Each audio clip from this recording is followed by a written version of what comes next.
Starting with question 1, it says to find the prime factorization of 48, and it actually gives us part of it. It gives us 2 to the power of 4, so we know that that's going to be part of it, and we have to fill in this missing blank right here. So there's a couple ways we could do this. We could actually figure out the whole prime factorization of 48, and then fill in the missing part, or we could say, okay, 2 to the power of 4, I know that's 2 times 2 times 2 times 2. 2 times 2 is 4. Another 2 times 2 is 4. So I can just bring this little multiplication sign down. So 4 times 4 is 16. So I know that it's going to be 16 times something equals 48. So really what I'm doing is I'm doing 48 divided by 16 to find that missing number. So I know that 16 times 2 is going to be 32. So let's see if we can do another 16. Let's do 16 times 3. This is 18. Look at that, 48. So that means that 16 goes into 48 3 times. So my missing number is 3.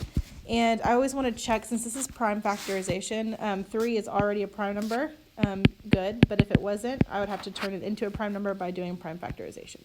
So my missing number is 3. Okay. All right, number 2, this gives us a couple sets of expressions and asks if they're equivalent or not. So there's a couple ways we could do this. We could look at it and use our knowledge of the properties, like commutative, associative properties, or we could plug in a 2 for the variable and solve them. So this one right here, I know if I plugged in a 2 for x, if this was a 2, I would have to, according to GymDOS, do this first. 3 times 2 is 6, plus 8 is 14. Let's see if it works over here. If this is a 2, this is a 10.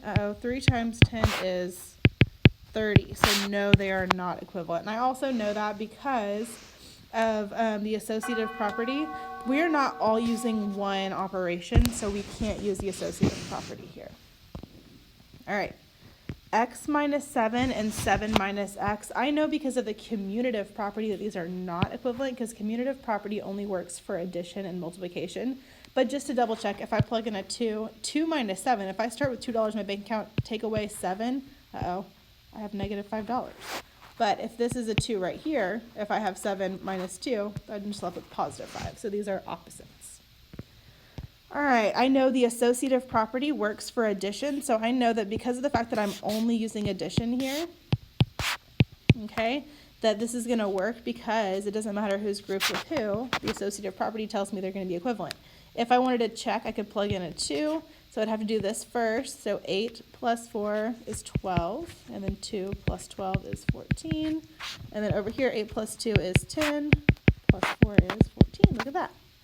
All right, this one right here, I know that the distributive property tells me that I could take this 9 and distribute it to both of the terms inside the parentheses. So 9 times r is just 9r.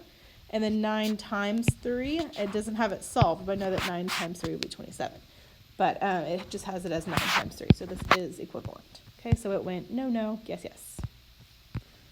All right, evaluate 6 to the power of 4. This means 6 times 6 times 6 times 6, 4 times. 1, 2, 3, 4. All right, 6 times 6 is 36. Okay, I'm done with those. Bring this one down. Done with that one. 36 times 6 is 216. And then I got to multiply by 6. So let's see. 216 times 6. This is 36. This is 9. This is 12. So my answer is 1,296. Okay. This one we're going to have to use GymDOS.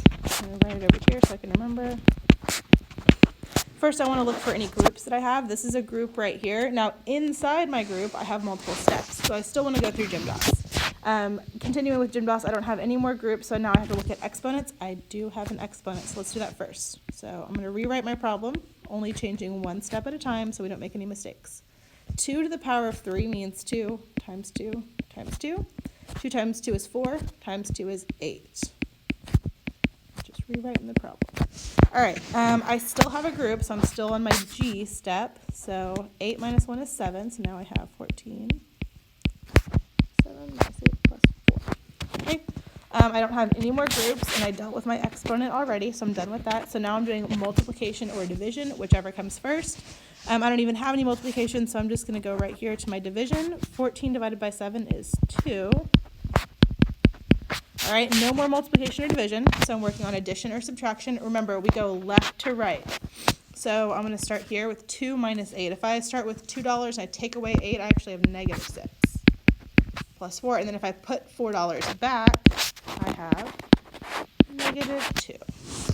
Okay, you could also do, right here, you could also do keep, change if you wanted to. Here, we're keeping the sign of the number with the greatest absolute value and find the difference between 6 and 4, which is 2. All right, last one. We are combining like terms because it asks us to simplify. So I'm going to start with whatever's first. I have a 7. I don't have a negative sign in front of it, so I'm going to assume it's positive.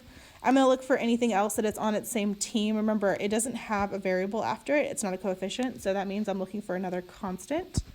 I see this 4 right here. Circle the sign in front of it. So 7 minus 4 is 3. Okay, use a different color. Next, I have this positive 4p. I have a plus p. Everything else has an exponent. Remember, those are not on the same team if they have an exponent. So 4 plus, remember there's an invisible 1 in front of every variable that doesn't already have a coefficient. So 4 plus 1 is 5. So 5p. All right. Oh, let's use a different color. Now I have a negative 2p squared and a positive 8p squared. So negative 2 plus 8 is negative 6. So my answer is 3 plus 5p minus 6p squared. You could have them in different orders if you wanted to. I just happened to start with the constants, and then I did the ones with the p, and then I did the ones with the p squared. If yours were in different orders, that's all right.